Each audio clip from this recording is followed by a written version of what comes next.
Hail adventurers, welcome to this recap of Iron Kingdom's All Worlds Stage session number 6. And my oh my, I am tired. If you've been following my previous videos, right now is Saturday, October 29th, 2016, and I am still reading this book and still taking out all the little tits and bits that I want to put in my Inside Dark Dungeon. So hopefully that video will come out October 31st, if not at the latest November 1st, which really irks me and actually honestly pisses me off because I wanted to have this video ready by October 31st. But what can you do? So in last night's session, oh, and also I wish I could work on that script right now, but I have to do this video, then get ready for Rise of the Rune Lords. That's gonna be in a couple of hours.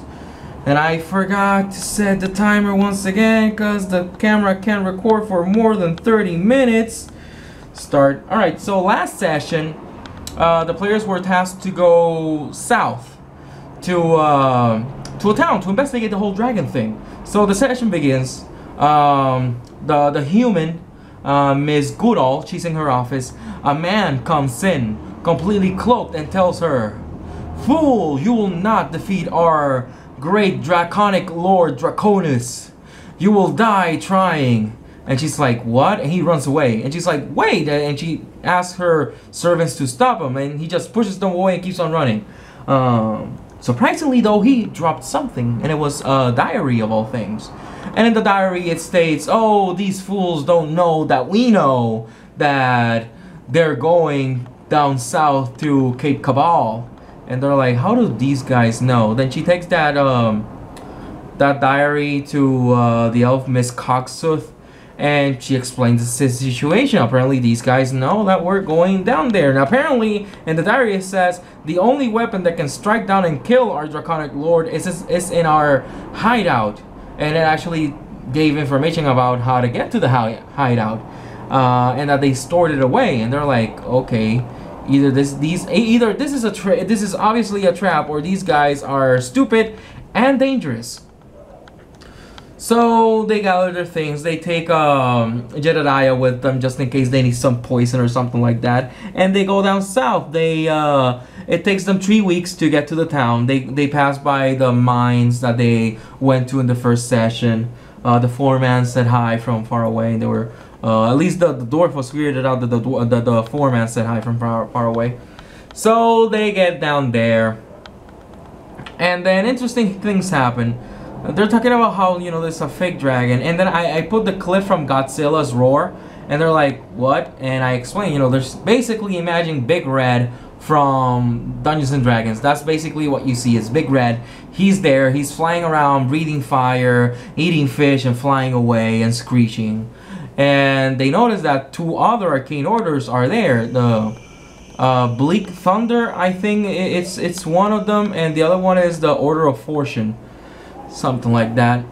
So they also notice a big boat with a huge harpoon on it, and they're like, "Oh, let's investigate. Maybe those people with the harpoon want to bring down that dragon, and maybe we can help them out." So they talk to the people with the harpoon, and it was, and they're like, "Oh, you know who that boat belongs to?" You know, the dwarf threw streetwise to gather information, and they're like, "Yeah, it belongs to." They say it belongs to an arcane order. They're called the Hidden Hand, and the dwarf is like, "Wait." And the player takes out his character sheet, and then Winter also takes out her character sheet. She's like, "That's us!"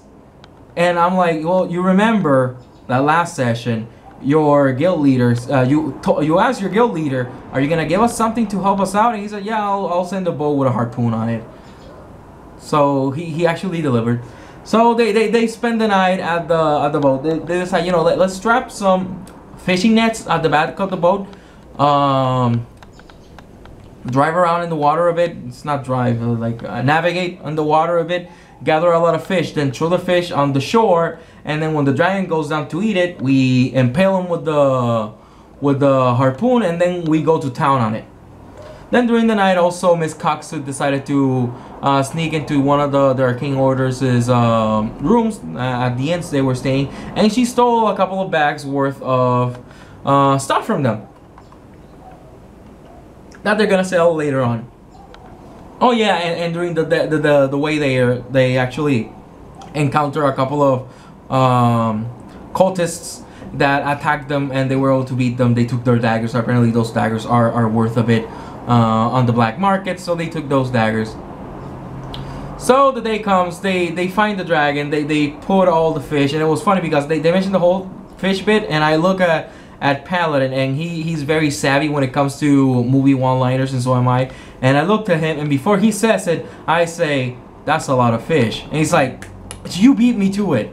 If you don't know Godzilla from the US Godzilla movie, the first one was crap. They have a line where they say, "That's a lot of fish." And so yeah, they pulled that. It was funny though. After a few minutes, the dragon is circling around in the air, and after a few minutes, it actually calms down and starts eating. And they throw the harpoon at it. It pierces one of its leathery wings. It's trying to break away. They throw big nets on it, and Miss Goodall goes down there with a bunch of the crew to attack the dragon. And I tell them, roll initiative. So the dwarf goes last, the dragon goes second, and Miss Goodall goes first. And I asked her, "What do you do?" Oh, I ask him, are you sentient? Can you understand me? Speak to us. And then I play the clip on the dragon's turn. I play the clip from Smog. "I am fire. I am death." And you hear that, and then he breathes fire on you. And Miss Goodall took a lot of damage from that. And I told her, all your extras that were there with you, they're all dead now. And part of the town is scorched. And she's like, "No, but we were aiming towards away from the town." Well, he swept with his breath weapon. And while this all was happening, the other two Arcaners were just in their carriages far away, just staring at them. Like, you know, like shrugging, whatever. So, they try to fight. They tried to hit it with everything they got.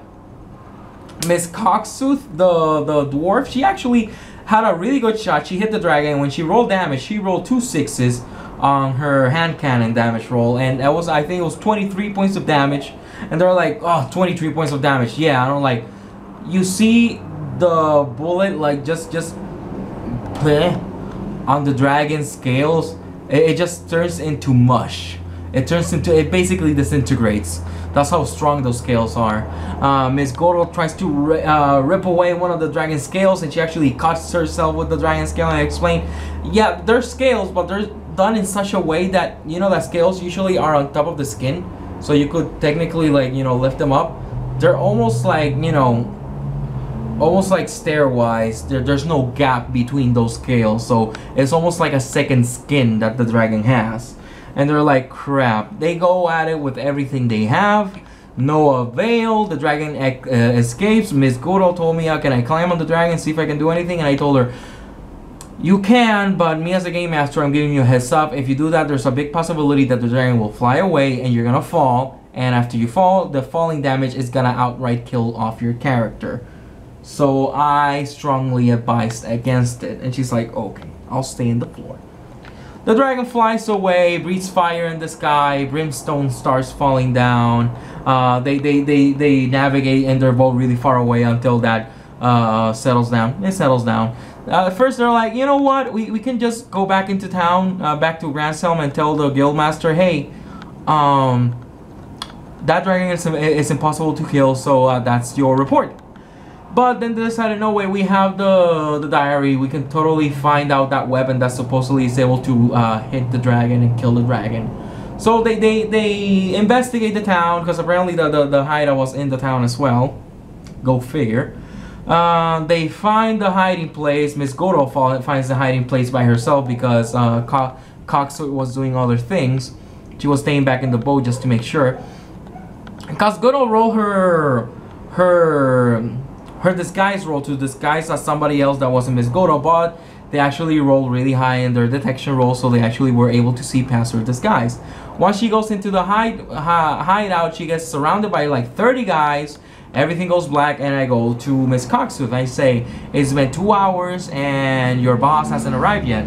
And he's like, oh boy. All right, let me go there. He rolls streetwise. Eventually, he finds the place. He goes in there. Nobody in the hideout. He's weirded out. Suddenly, the door closes behind him, and he sees the guy that told him where to find the hideout. He's there saying, "Oh, you guys will not defeat us." And they roll initiative. Miss Coxwood knocks him out with a wrench, and then takes off his cloak, puts it on himself, then nicks the jugular, so the guy will bleed out after a couple of minutes. Really gruesome stuff. So he goes through the hideout, disabling a bunch of traps on the way. He finds a larder with food and a really big chest with a padlock on it.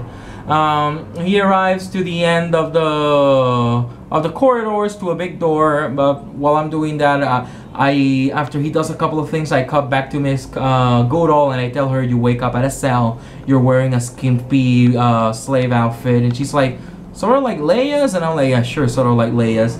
And there's a guy in front of her talking to her, and she's like, "Why are you doing this?" And he drops this bombshell on her.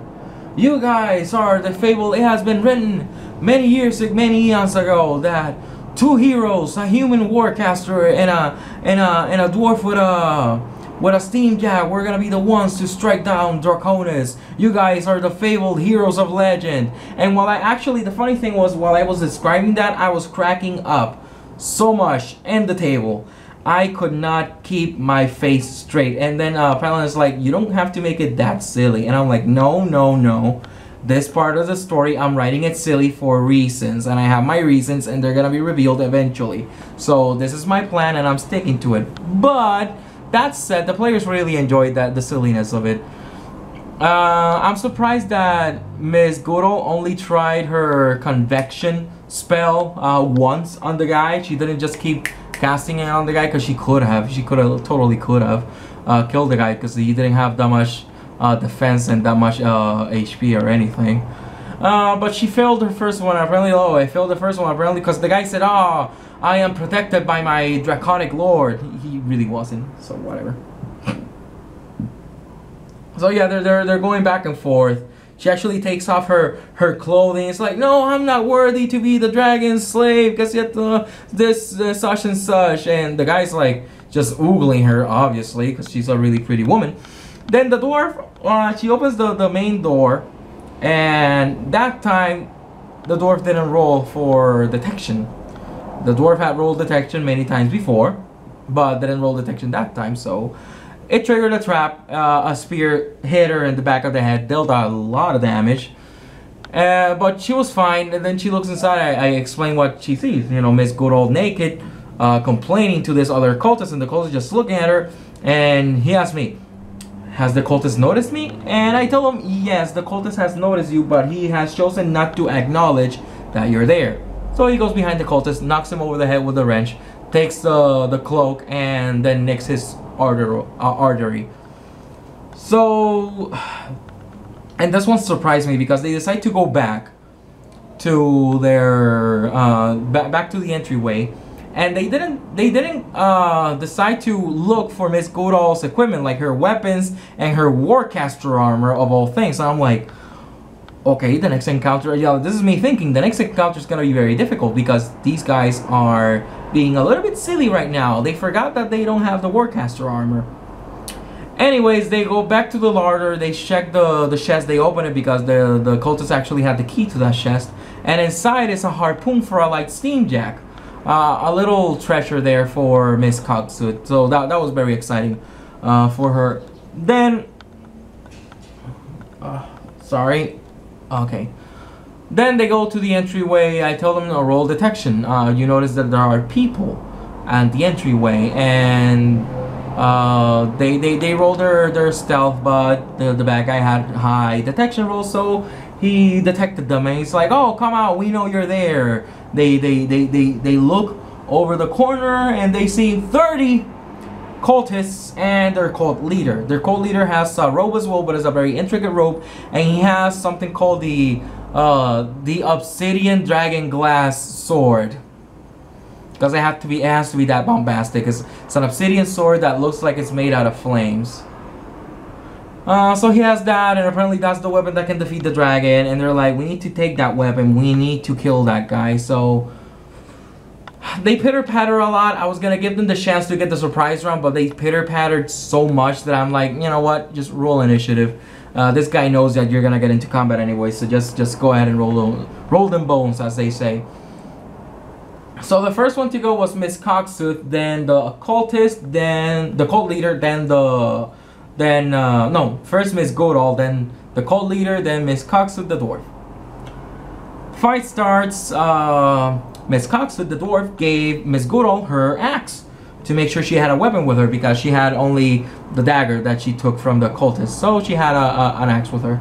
She goes first, attacks the cultist, the cult leader. She succeeds in hitting him, but when she's gonna deal damage, one of the cult members jumps into the attack and takes all the damage. So they noticed what the boss mechanic was. Every time we attack this guy, he's gonna take one of his cultists and sacrifice them, and there are 30 of them. So we have to hit him 30 times to be able to deal damage to him directly. But then in Paladin's turn, in Miss Coxtooth's turn, he has a really good idea, and I actually gave him a feat point back for this good idea. I'm gonna attack the cultists and see what that does, and he does. And what I did was, for every the cultists, I had only 10 points of armor of defense, so when they hit it, just roll the damage, and for every 5 points of damage that he dealt, he took down one cultist. So the first time he's gonna do the dual attack thing, attack with his sword and then with his pistol. He takes down 3 cultists and then 4 cultists, and he's like, wait. And then he tells Miss Goodall, don't attack him directly. If we attack the cult leader directly, we have to go one by one. But if we attack the cultist directly, we're gonna clean out his HP basically. So I was really happy that they were able to determine the boss mechanic for that encounter, because the cultists weren't doing anything during the fight. Only the cult leader was attacking, and he was using a spell and a sword every single turn of combat. He was doing convection and sword swipe. And one of the turns, he actually hits Coxtooth with a sword swipe, and he actually crits with the sword. Now that sword, when you have a critical hit with the sword, meaning you roll 2 6s on the d6s for the attack roll, you get a continuous fire effect. That means every turn he takes 12 points of free damage. Well, 2d6 plus 12 free points of damage, and that can be very devastating, because again, that's every single turn. I tell him, well, remember how you mentioned that at the beginning when you hit the guy's body that you killed inside of barrels? Well, there are in fact other barrels there. And he's like, oh, okay. And these barrels actually have water. So he asked me, can I shoot at the barrel so the water would fall on me? Can I shoot it in a way that the water will fall on me? I tell him, well, spend the feat point and I'll let you do that. And you know what? This is something I'm really liking about Iron Kingdoms. I can make rules and mechanics up on the spot. Just spend a feat point to spend a feat point to activate it. He liked that idea. He did it. He actually rolled really well on the attack roll. So I told him, okay, I rolled some die, and I told him, well, 4 cultists are under those barrels. They're dead, and the water broke off and splashed you, so you don't no longer have this fire continuous effect. And he's like, okay, good, because he was close to. They were both close to dying, but again, Miss Goodall and Miss Coxtooth didn't go after the Warcaster armor, and they totally should have. The fight would have been a lot easier if they had.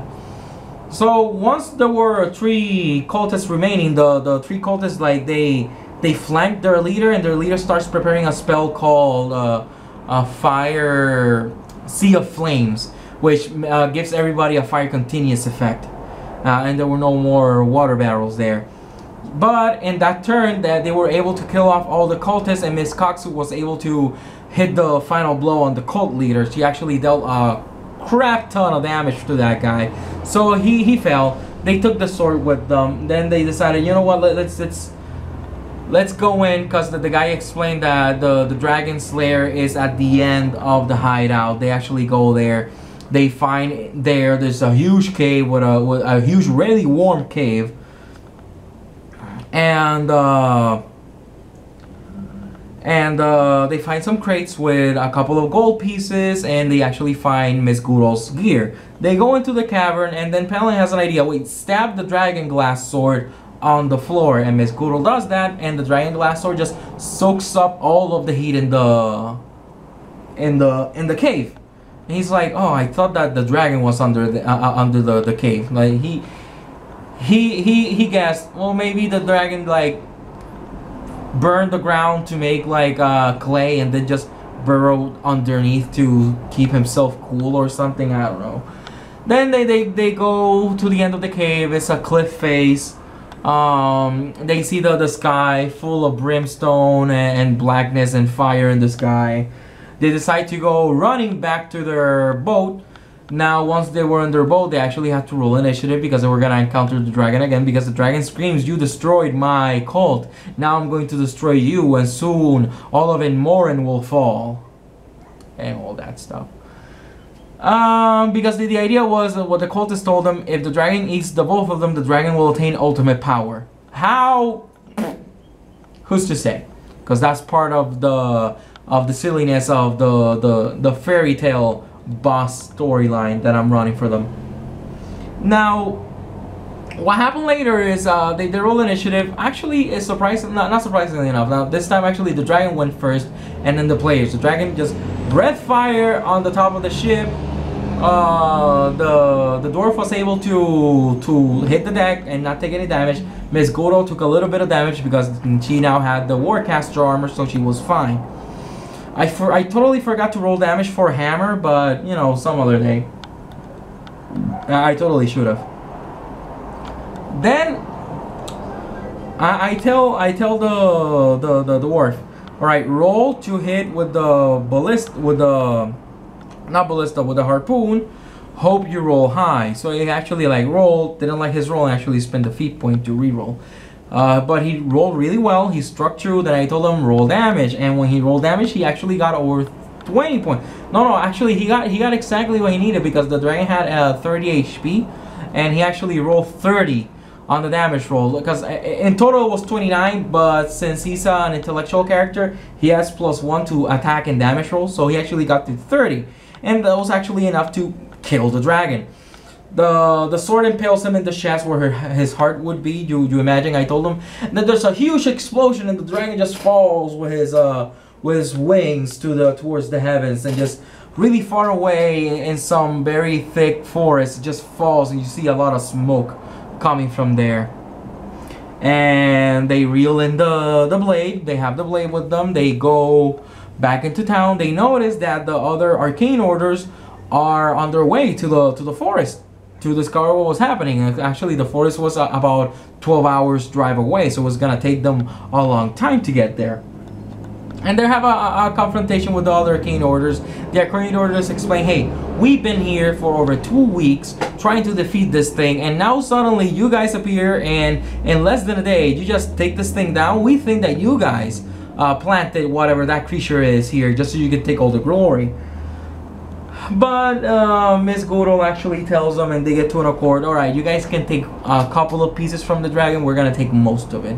So they make their way to the forest. Once they're in the forest, they notice there's a huge crater where the dragon fell.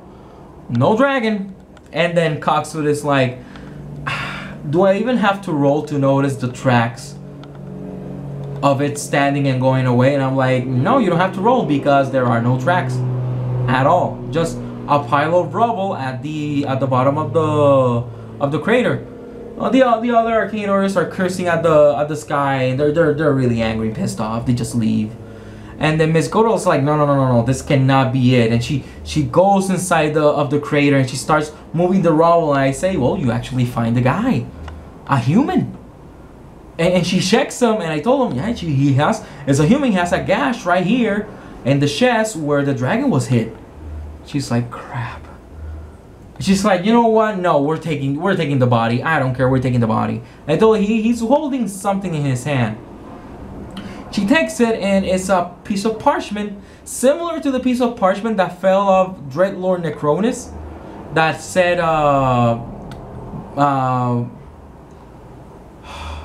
I think it was black. Yeah, black. Yeah, black, and then this one says heart. And they're like, apparently these are pieces to something much bigger. So she kept it. They moved the guy, and I told her, when you move the guy, you notice there's a tail there. About from the beginning of this arm to the end of this hand over here is a really big tail, about this thick, and it's red. So apparently it was a piece of a tail. Apparently it detached from the guy when he crashed landed. They're like, apparently this guy used to be a dragon. We don't know how he managed that, but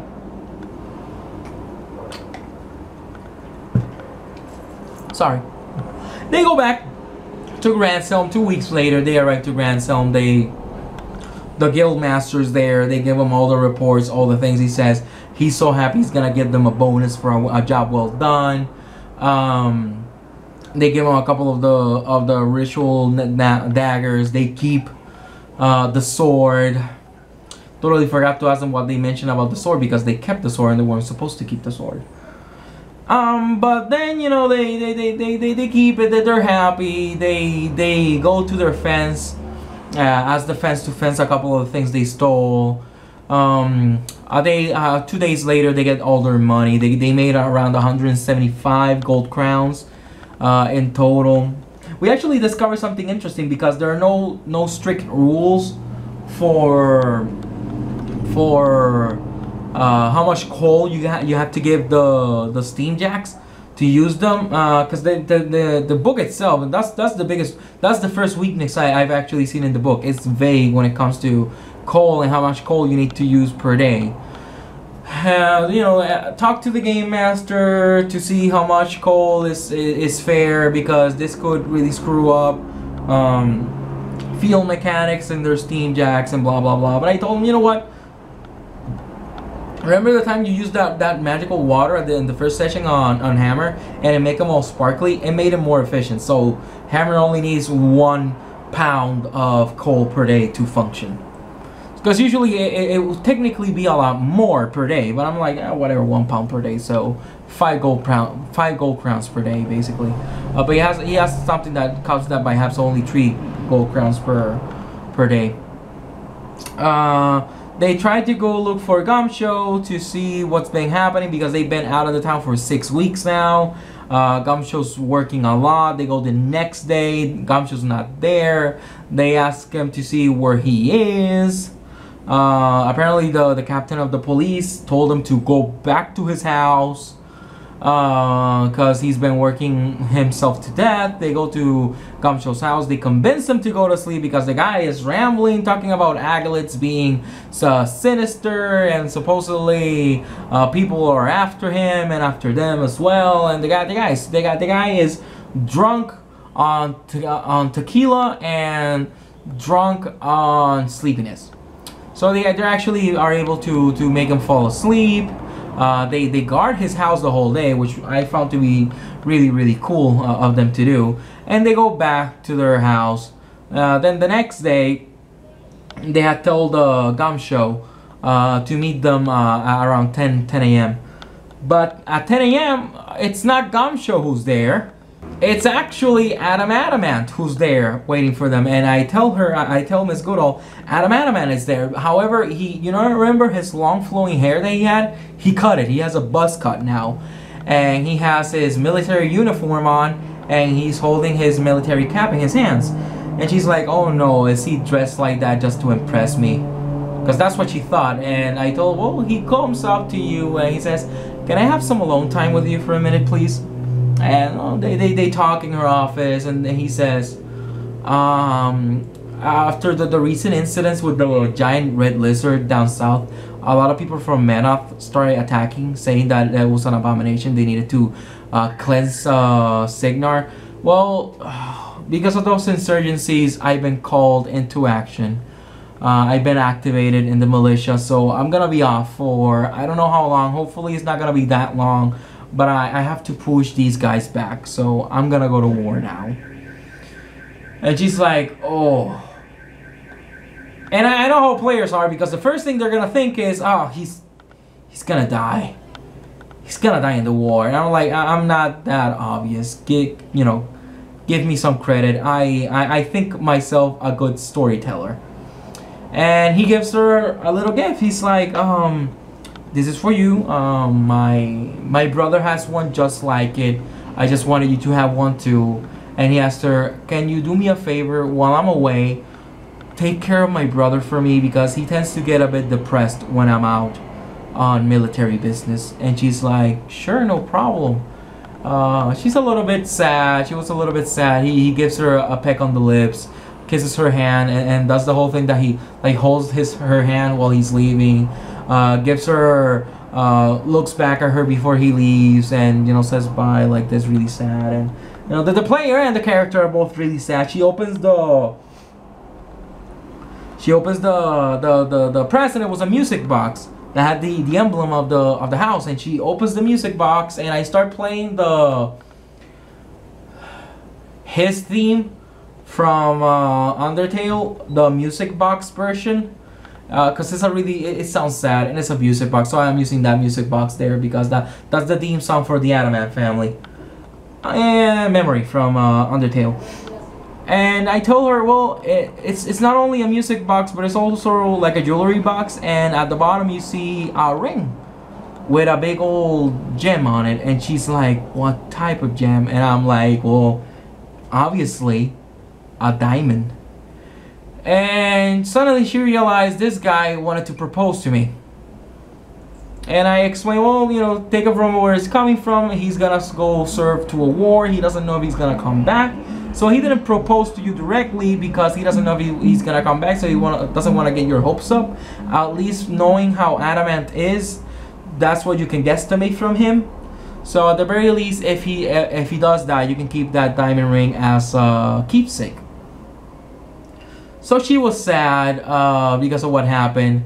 Couple days later, the Coxwood and Goodall, they're in their office talking about what to do next, because apparently Geese Amethyst is trying to go back into town to push more of that red mist. And suddenly the door slams open. They're freaked out. They don't know who it is, and it's Adamant Sr., the father of Adam Adamant and Adamant Jr. And they're like, what happened? And I tell them, you see that he is distraught. He is crying a lot. And of course, the first thing the players think about, oh crap, Adam died. And he says, my son, Junior, he's convulsing. I don't know what's happening. Please, you need to come with us. Goodall, you know medicine, right? And she's like, yeah, please, I need you back in my place.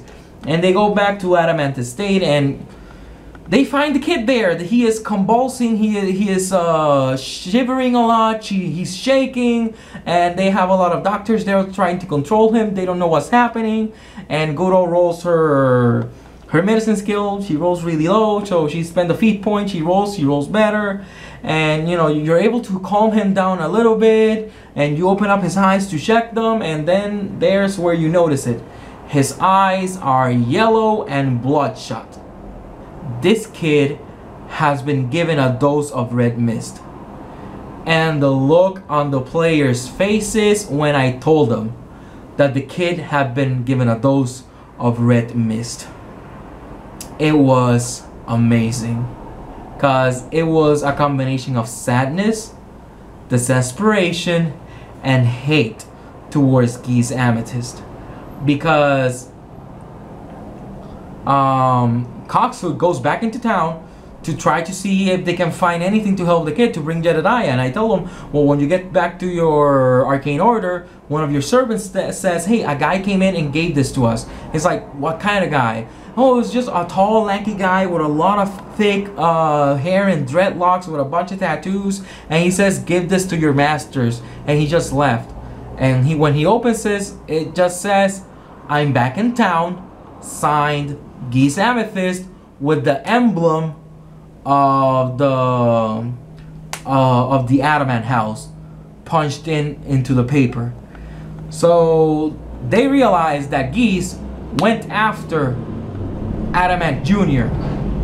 They know that this guy purposely drugged the kid, and they know that Geese has the antidote for the red mist. So I told him, and we'll leave it there. Once he opened the letter and he saw that, we'll leave it there. And you know you ran a really good game when you say, we'll leave it there, and you close your computer, you close everything, but the players keep playing. I told them, guys, we're done, we'll continue next week. And the players keep playing. They kept playing. They kept making plans and talking. They were still, what amazed me was, they were still talking in character. And he says, oh, I go back to the house, and she says, yeah, I tell you this, and they're still in character, going back and forth what they're gonna do with Geese Amethyst, and where they're gonna hit him, how they're gonna hit him, that they're gonna go get a Gumshoe to help them out as well, because this can't stand, that kid needs to be saved. They only have 1 hour to save this kid. In game, they only have 1 hour because Ms. Goro was able to push his ODing scenario by 1 hour. So they have 1 hour to save this kid. And again, you know you ran a good game when the players are still role-playing after you close the computer and after you're done game mastering and narrating, that they're still playing by themselves. So that was fun.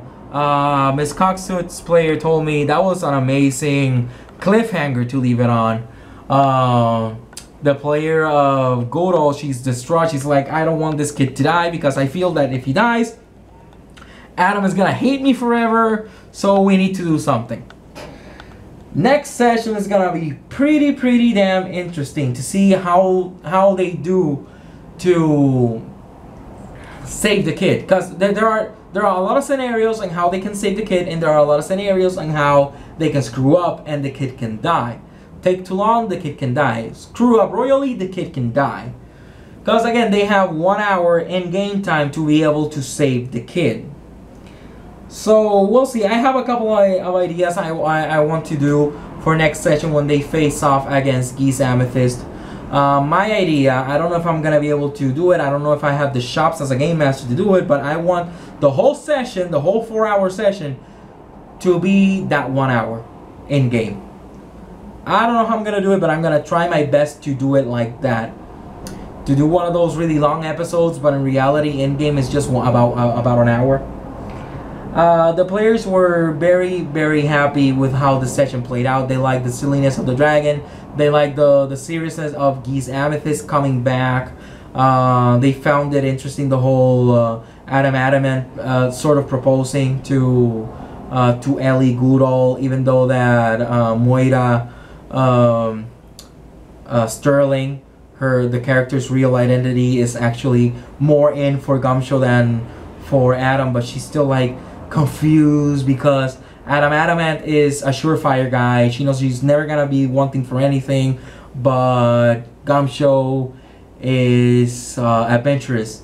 So she's between adventure and stability. So she's still deciding what's gonna happen. I have a couple of things also planned out for the dwarf in the next coming sessions with the whole other dwarven clan that has some blood hate on him, a blood feud. I'm gonna be doing something with that as well. They've been asking the correct questions, the right questions, and I'm happy that they're asking the right questions, though they're asking them too early. So I hope the players don't forget about those questions they're asking, because they're asking about the name of the character, let's see, is right here, Marie Bella. They're asking about Marie Bella, somebody that came up when they were researching the 4 horsemen, now the 3 horsemen. But they've been asking the right questions, though it's still too early for Marie Bella. But soon she'll make her presence known, and they'll know how she fits into this whole thing. Hint, hint, she is not the leader of the 4 horsemen, if that's what you're thinking. She is not. I'm happy with how the campaign is going. I'm really anxious for it to be Friday already, because I want them to go after Geese Amethyst. After Geese Amethyst, they're gonna have another fairy tale boss. Then they're gonna go after Gil Goldenrod, who is the leader of the banking system. Then they're gonna go after another fairy tale boss. Then they're gonna go back to the last horseman, who they still don't know who it is. And then the second to last final bosses of each storyline. I'm happy how this is going. I hope we can keep playing every single Friday. At this rate, we would probably finish by January of next year, hopefully. Because if we're going like this, 1, 2, 3, 4, 5, 6, 7, 8, 9 more sessions, and that would mean they would end up in 1, 2, 3, 4, 5, 6, 7, 8, 9. Yeah, by January. They finish by January. Probably a little bit later, because usually during, you know, Thanksgiving weekend and Christmas weekend and all that stuff, usually we don't play, because usually we are with our families and stuff. So we'll see how this all plays and pans out. I am very excited. I am very happy. I hope you guys are as excited as I am with this story. I hope you keep following it. Remember to like, share, and subscribe so you can be up to date with the stories of Iron Kingdom's All Worlds stage. And remember, rule number 1, guys, it is all about having fun.